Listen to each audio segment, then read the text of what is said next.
good afternoon, and welcome to Let's Talk About It, All the Things. Hi, Chris. Hi, Whitney. How are you today? I'm okay. Excellent. How are you? I'm very good, thank you. Good, Very good. good. It's getting a little fallish out there, sort of. Yeah. At least by the tree standards. It's still a little warm, but I'll take the warm. I know. You know, nothing wrong with that. I know. If it stays roughly in the 50s or 60s for the winter, I'm good. Oh my gosh, that would be amazing. Right? It won't be that, but it No. sounds amazing. Yeah. Hopeful. Yes. So today we have a special guest. We all know her by Taylor DeRousse, but she recently got married. Yes. Right? Thank you. Congratulations, Taylor. Thank you. So when did you get married? I got married last month, August 8th. Oh my goodness. Yeah. So, Yes, it was wonderful.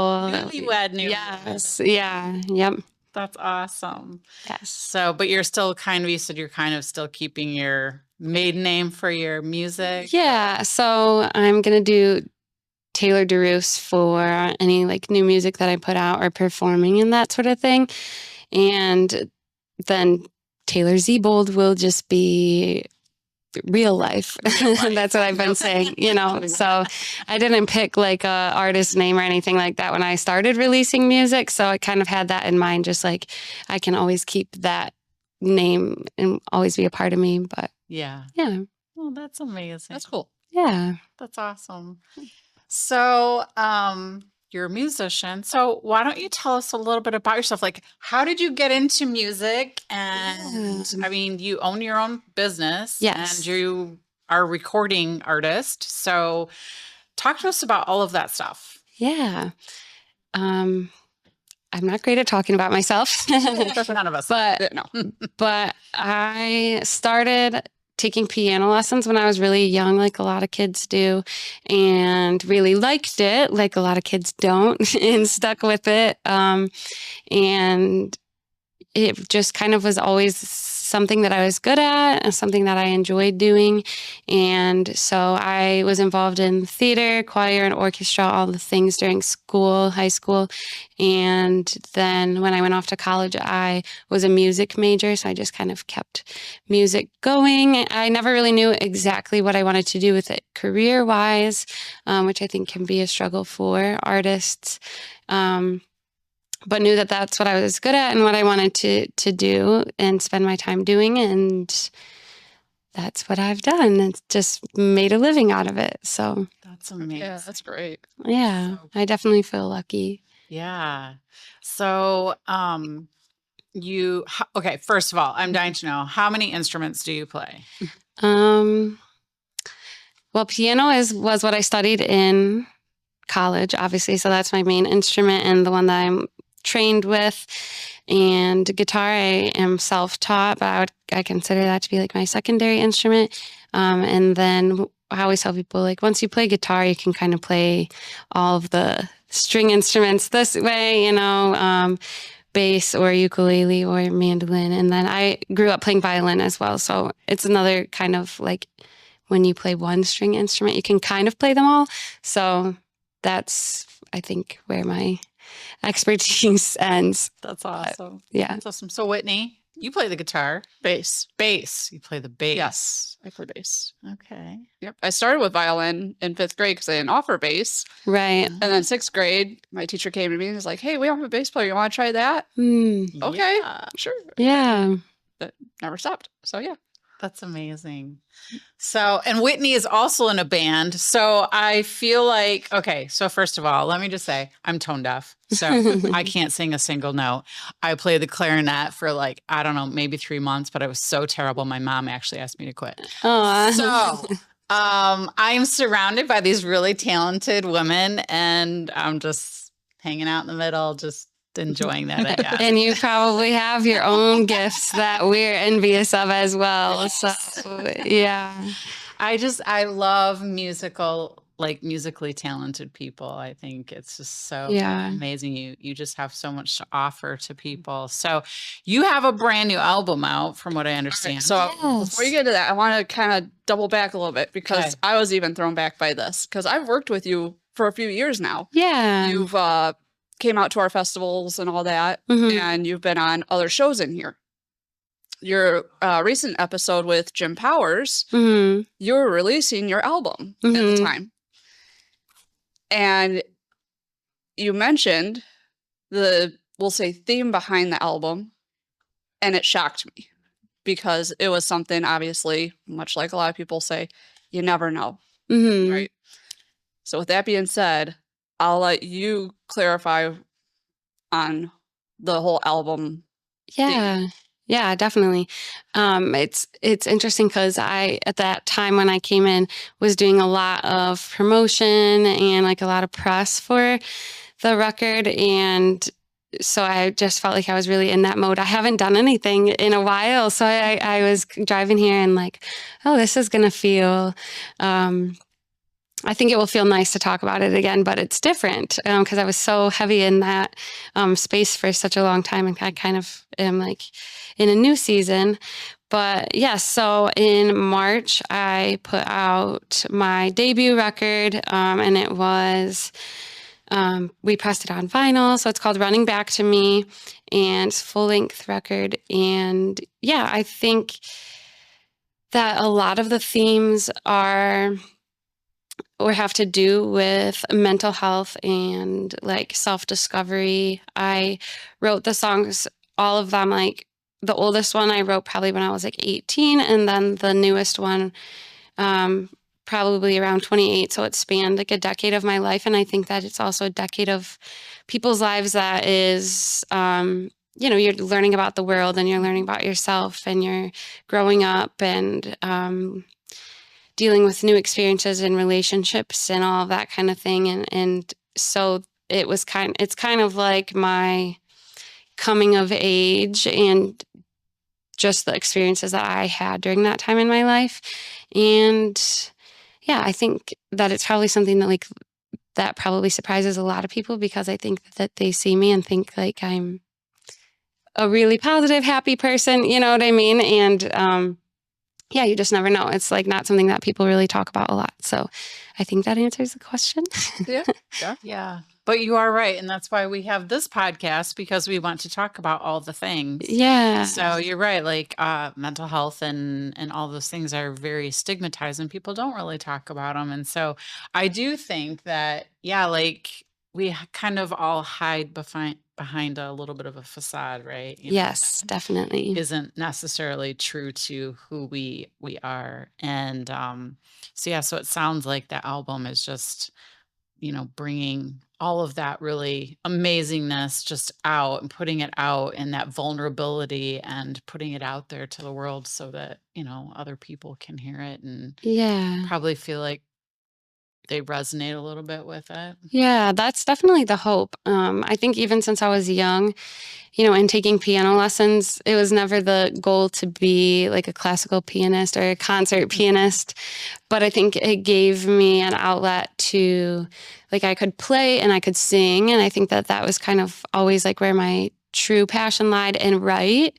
And so a lot of my writing is just really my way of processing things. And it's like therapy to me, and like my family will say, are you okay? Or like, that all your songs are sad. And I'm like, not really, but they're just a way for me to process what I'm going through or what I'm feeling.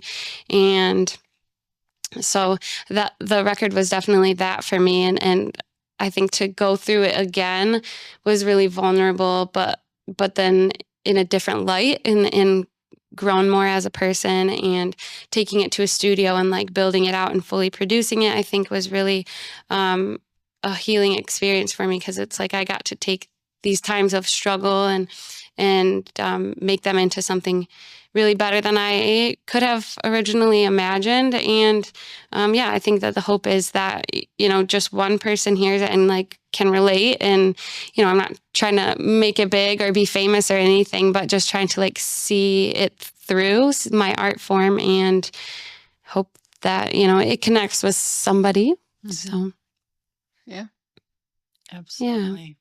Yeah, I feel like most arts are like that, right? Whether it's writing or music or painting or whatever the case may be. But I do find that with musicians, I feel like they write their songs from their heart, and it's usually based off of life experience. And I think Yeah. that's really a very beautiful thing that you can do that and then put it out there to the entire world. And Yeah.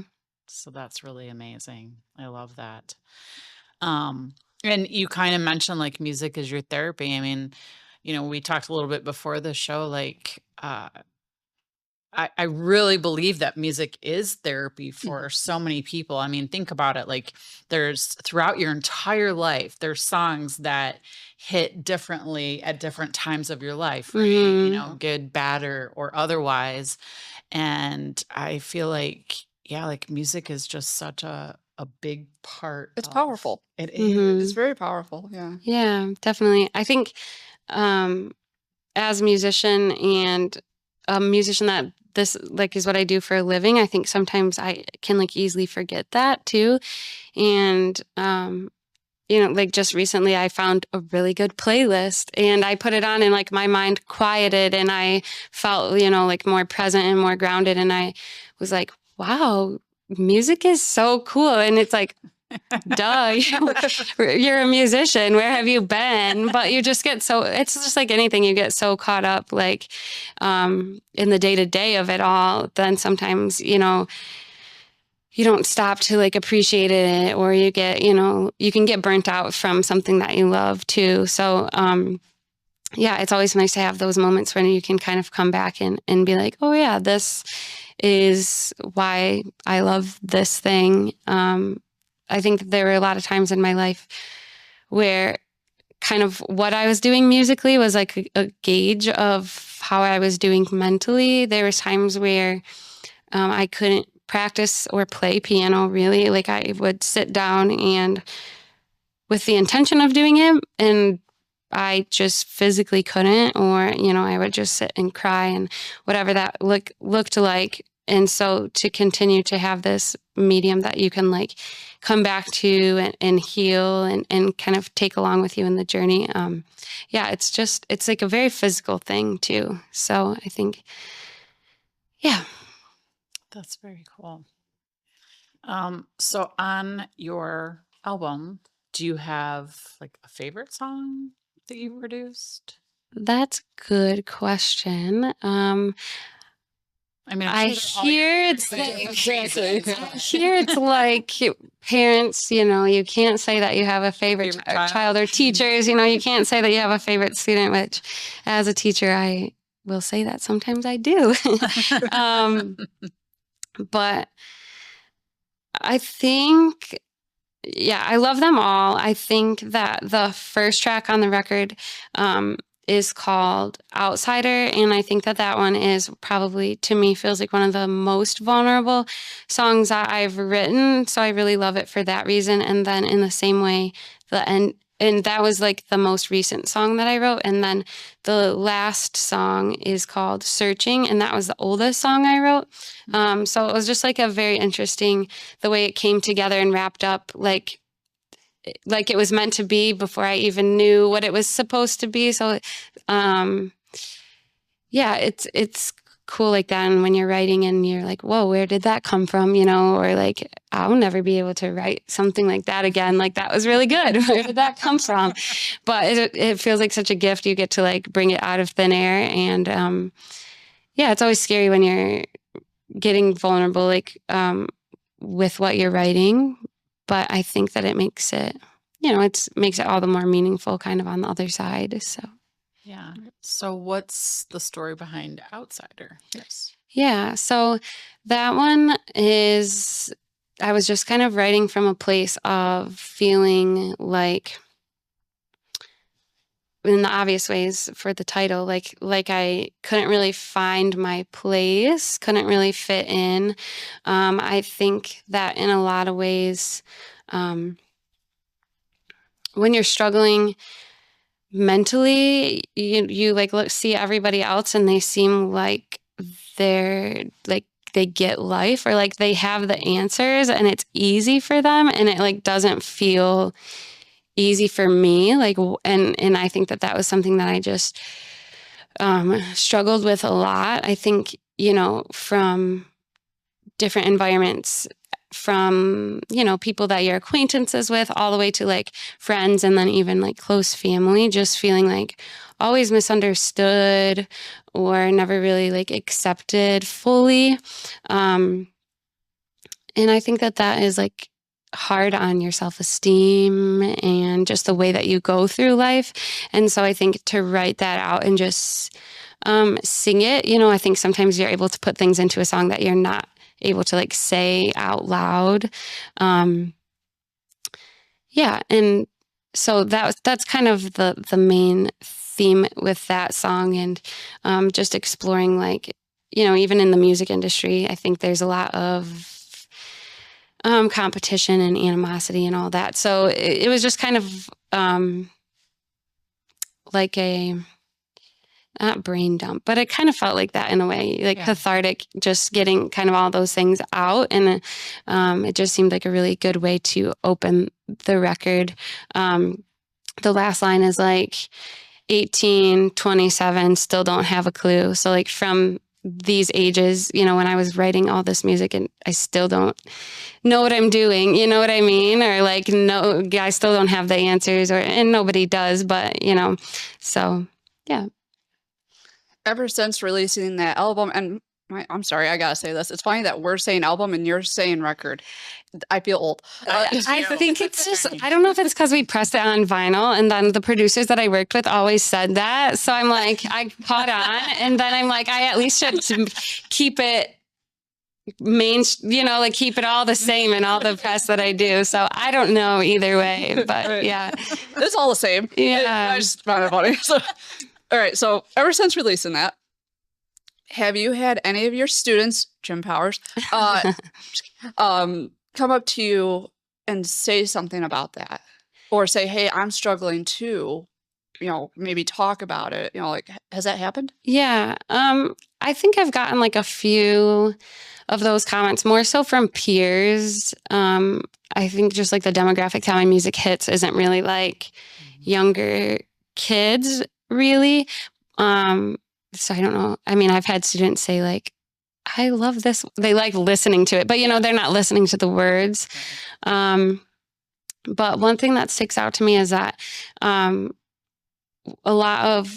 few of the songs are about an emotionally abusive relationship that I was in at a time, and another person that had the same experience with the same person reached out to me and kind of said, like, hearing your experience and hearing these songs made me feel like, I wasn't crazy, or I wasn't making these things up, like it validated their experience. So, it's always tough because you're like, I wish that we didn't have to go through, through that to be able to connect together. But I do think that it was like a powerful thing to hear that, just like through listening, like she's like, I get it, this happened to me too, kind of thing. So there's power in that. Mm-hmm. Yeah. Feeling like you're not alone. And like she said, like not, I feel like I'm not crazy. Yeah. Sometimes when you're in that kind of, loop, you do kind of feel like, is it just me? Mm-hmm. And it's not. So yeah, there's power in sharing that. Yeah, definitely. I do a lot of like singers in the round, or singer-songwriter round performances. And the format is, you're up there with a few different artists and you talk about your song and then you play it. And so I found those to be really impactful as well. I'd rather sing and play in front of people than talk, but it kind of gets me out of my comfort zone. And, anytime I introduce a song, whether it was like, a crowd favorite of my songs is called Zombie. And just in explaining the song, you get a lot of people, like, oh yeah, or you just like in connecting with the people in the audience too, get a lot of connection that way. And so, yeah, it's nice. I'll be that person, to for someone else to say, yeah, that this is a universal feeling. You know, it's not just you. So Yeah. It's true. Yep. Very true. All right. I have to ask this because I've always been curious. We agree that music is very powerful in this realm. Now, if you took those lyrics and were just to say it as a conversation, do you think it would be as powerful as if you were singing it? that's a good question. I think it would become a different art form because, you know, I'm kind of picturing like spoken word, you know what I mean? Or like performance poetry or something like that. I think it would be powerful in a different way. But I do think that, you know, even in songs that I listen to, they hit in a different way. And, you know, when you're writing, you think like, if you're writing something for someone to read or someone to speak, you have a different cadence that you can work with. You know, with songwriting, you have a very quick amount of time and it has to hit that time, you know, because the lyric might not come back, you know? So I think that's just so different. And then I think like from personal experience, I think that just sonically, like talking about how it can be so physical, I think that the sonic part of music is a lot of times what enhances the message or the impact of the feeling. So I think it would still be impactful, but I think that it'd be different. If I don't know what your thoughts are on that, but Oh no, I agree with that. Yeah. yeah. That's a great question. I would not have thought about that. Because I always wondered, you know, what is it about a song compared to if you literally took those lyrics and just said it as a regular conversation, you know, Mhm. not turn it into poetry or anything, just like, you know, us talking. And is it the instrumental part of it that increases that powerful? Or what is it? What is it about the Yeah. song? It just kind of baffles me. Yeah. Yeah. I think it's probably different too for every listener. Like we could listen all to the same song and a certain different part for each of us would like catch us all differently. And, you know, I could give my lyrics to another songwriter and they could write it a totally different way as well. And like, that might connect with somebody, you know, so I think it's a very personal thing, which maybe that's part of why it's so impactful. Mhm. But yeah. Yep. I like that. Yeah. It's very cool. Let's take a quick time out to talk about our amazing sponsor of Let's Talk About It, Town Mortgage.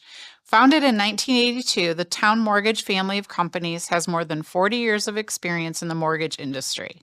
They are passionate about their customers, their company, and the communities they serve, as Town is actively involved with many nonprofit organizations. Their community outreach initiatives are not just a side effect of their business, it's at the heart of it. They are first and foremost a local lender. However, their commitment extends beyond outreach to the products they offer. And On a Dragonfly's Wings is proud to be one of the many charity partners associated with Town Mortgage. As a full-service lender, they manage every aspect of home financing in-house. Because their process is consultation-driven, they have the unique opportunity to educate borrowers each step of the way. By forging these relationships, they ensure their confidence and security from application to closing and beyond as they service most of the loans they originate. This means a lifelong commitment to borrowers. Their business is not fueled by sales, but by their desire to provide solutions tailored to clients' financial futures. For more information about Town Mortgage, please visit Town, Towne, Mortgage, MORTGAGE.com. Thank you, Town.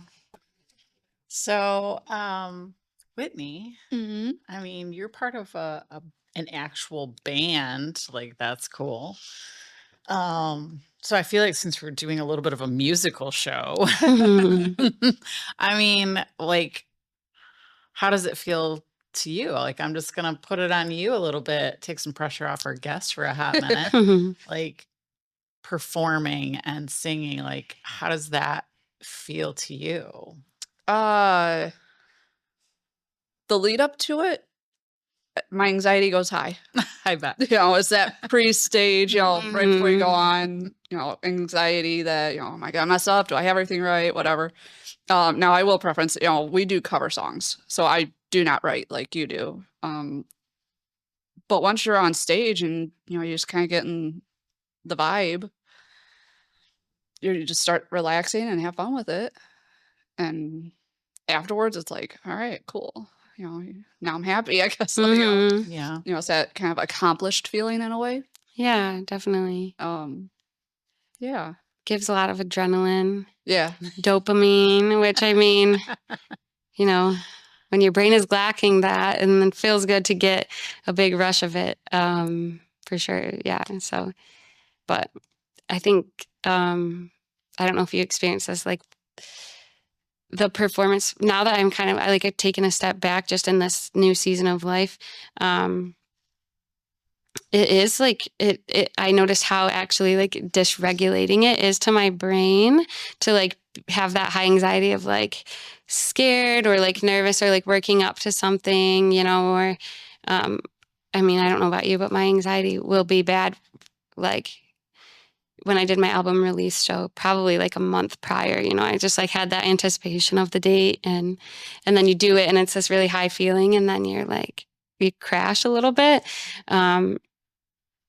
So that's tough to, regulate and keep yourself kind of steady in that way too. I don't know if you experience some of that as well. Yeah, definitely have gone through that. Yeah. And unfortunately, we are gearing up for a show soon, next week or something. So, yeah, it's getting there. And it's our first 2-hour show. So, wow. Okay. Yeah. Cool. Yeah. But yeah, so I totally understand what you're saying about that. So talking about regulating, so you have this kind of like anxiety kind of going into it. Then you have this like major high of performance. What about after the performance is done? Like, do you have any kind of like low, like it's over, or are you still just so excited? And you can go ahead. I would say both. Like it depends. It depends on the day, the venue, what you played, how the crowd reacts. I don't know. There's a lot of factors to that. A lot of times you would walk off stage, if you would agree, with an accomplishment feeling, And yeah, there are sometimes you walk off and go, oh, I don't think that went very well. I wonder if they actually liked it, and you start questioning it, and then the anxiety comes back. That's ever happened with you? Yeah, I think I can relate to that. I think there's so many feelings that go into it, and it's definitely like situational. Like, what was my mood like going into it, outside of the performance anxiety or just anticipation, then kind of might affect like how long the high stays in my system. And then I feel like, there's usually a bit of a crash, but as I'm getting older, I'm trying to figure out like the rhythm of my own brain and body. And so I think like for a long time, I was just performing all the time and like not taking care of myself as well as I should be, or like acknowledging the things that I needed to do to take care of myself, and didn't understand the things I was feeling. And so, as I'm trying to kind of figure that out, then finding like a balance of that. So it's like, right now, I'm just in a slower season and I miss performing, but there's a part of me I'm finding that's like, maybe I can find a different way to like lean into music right now, because like I feel more regulated and more at peace than I have in such a long time. I mean, there's like marketing push and all this stuff that goes into any business that you have or show that you're putting on or whatnot.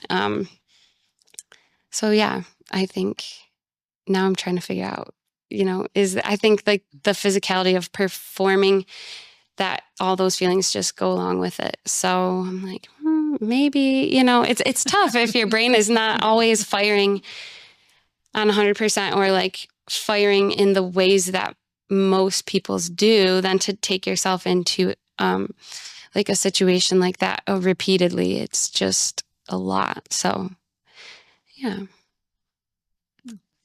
figuring it out. Yeah. Well, I figured it had to be something like that because, it's sort of like, even like hosting an event or, like whatever. Like there's always that, like the build up and the, oh my gosh, is it going to turn out? And then, the excitement while you're doing it. And then the after, it's sort of like the, well, now what do I do? I mean, for me, like, well, now I've spent like the last, 3 months building for this and now it's over. Yeah, because in the end, really, that feeling of the anxiety pre-whatever, the excitement during, and then either the crash or whatever in the end, that falls to anything. Like when you're setting up your camp, going on stage and playing. Wide range of things where those feelings apply. Yeah. Yeah. And I love your self-regulation, like trying to figure that out because that's a real thing. Yeah. Yeah, definitely. And I'm enjoying this like season that I'm in, I guess I'll say, because I just for the first time ever am really like prioritizing my mental health and like not feeling shameful about it, even just in like the hours that I'm setting for myself at the studio, and saying no, like, no, I don't want to do that, like, and I think that in past generations, like I was raised by women that took care of everybody else before taking care of themselves. And so I'm really enjoying like figuring out what that looks like for me and taking care of myself. So yeah. And I didn't do it for 30 years. So, now, yeah, it's like it's been a sense of relief, which feels crazy to say, but because I've never felt that way before. So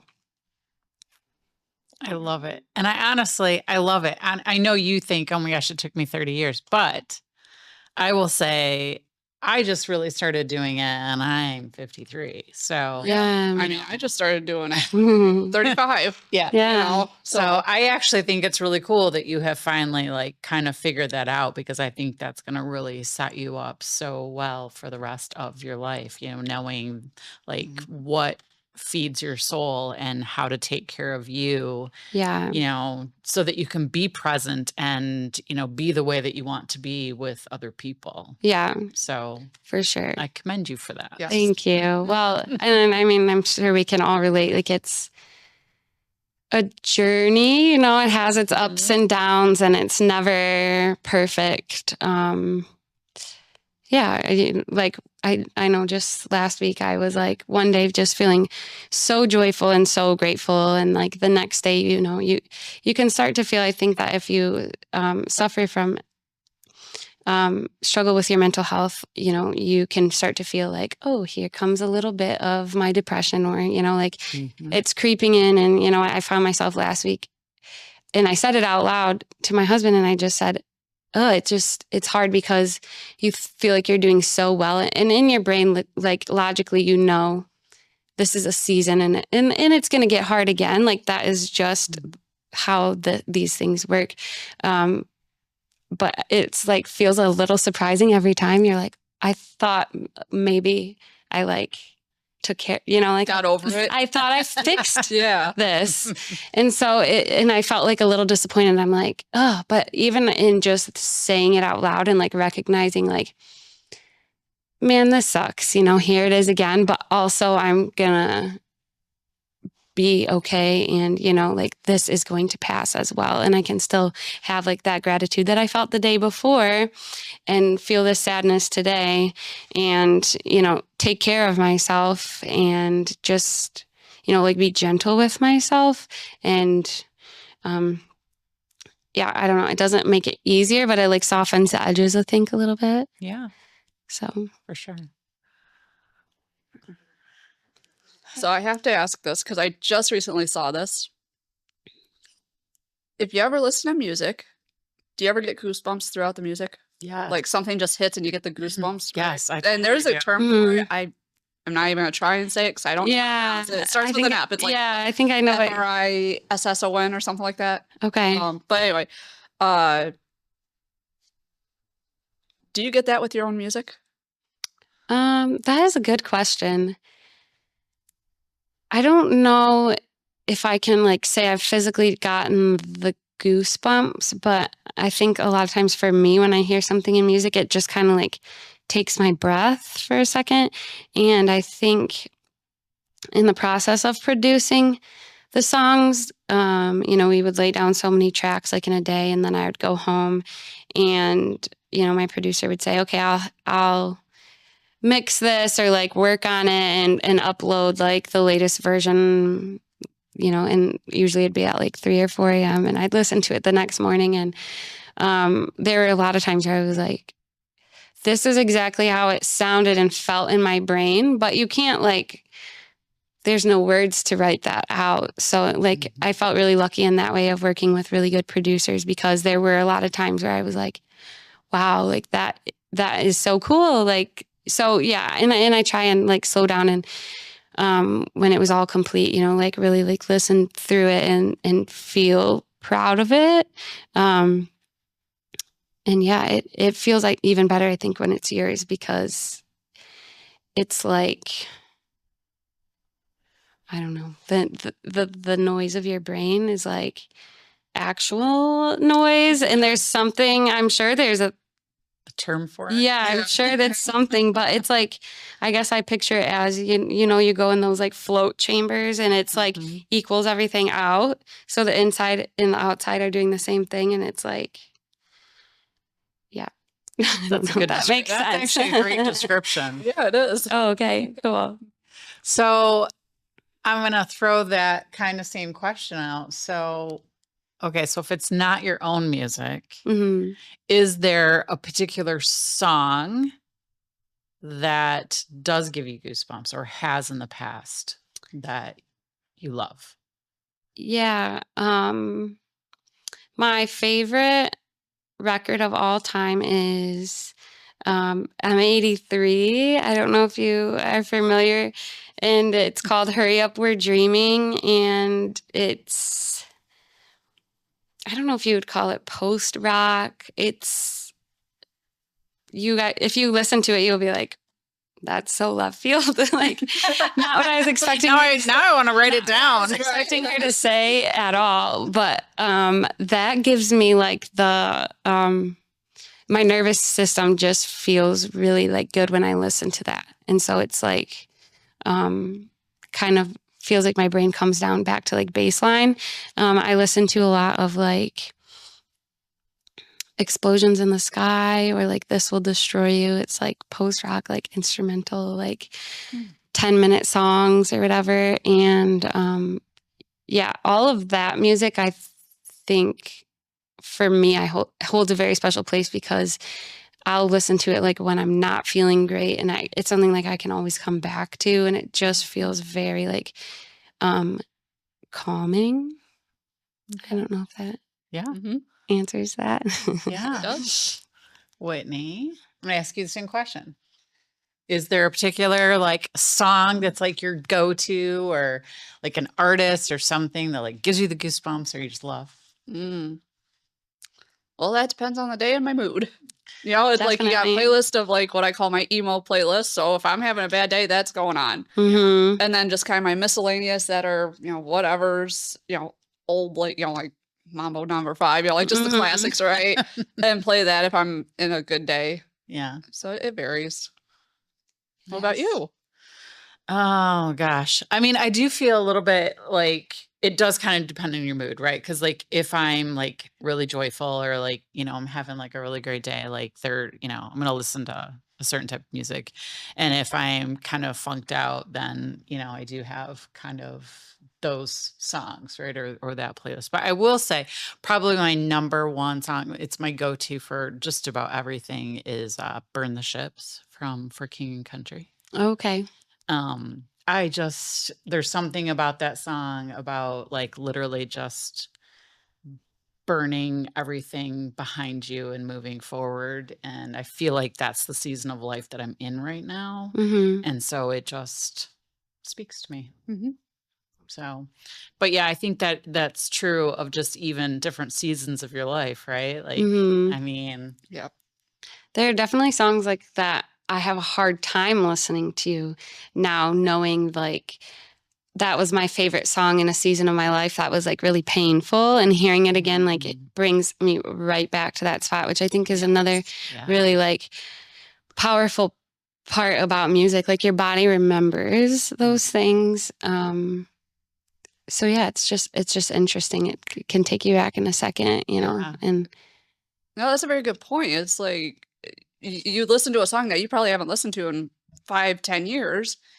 And, you know, that long ago when you were listening to it, something tragic happened, you know, and Mhm. or traumatizing. And oh, yeah, I get Yeah. what you're saying Yeah. about that. Or like those songs that you hear, like, you know, that take you back to like your middle school dance, or, you know, like those ridiculous Mhm. things. Just the Like, nostalgia of yeah, it. like, you know, like all of those types of songs. So yeah, that's the really cool thing about music, I feel like, is that, yeah, it just transports you into all these different. Right. Well, they say, you know, people with dementia, you Mhm. put a song on that they used to listen to back, you know, when they're in their 20s, 30s, whatever, they'll recognize it. They'll Yeah. sing along with it. Yeah, So, Mhm. yeah, I mean, it sticks with you. Yep. sure. Yeah. Oh, goodness. Well, this was an amazing episode. It was. I mean, we could keep going. I It's like, know. you know, like, Holy smokes. I mean, just think of like, you know, with all the singers, the you know, what was it? Not Avenged. Was it Avenged Sevenfold? No, Linkin Park. Linkin Park, you know, and multiple other bands where these singers killed themselves, unfortunately. And you think prior to that, the songs that were released, were they a call for help? You know, was that how they were feeling? So many questions. And, Yeah. you know, I think a little bit of the suicide rate is high in music. Yeah. Yeah. Yeah, definitely. There's a lot of those songs that I think are hard to listen to once you know the outcome of the person's life that wrote it. And yeah, I think that a lot of that like dysregulation, you know, like, and just like what's the word I'm looking for?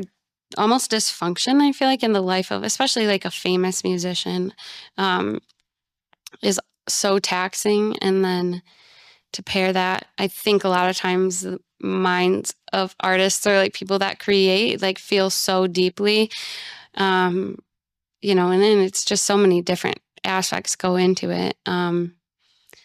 I think like just our society like favors brains that work in a certain way too. The educational system, I think, favors that. I think you can see it like in careers that are more highly regarded and stuff in society today. And I think all that goes into, you know, the brains of people that, you know, create and make art and are successful in the music industry. And yeah, it's like sad. It's really sad that that happens. But like all those aspects together, I don't know, you know, what better looks like, unfortunately. Yeah. It's true. Yep.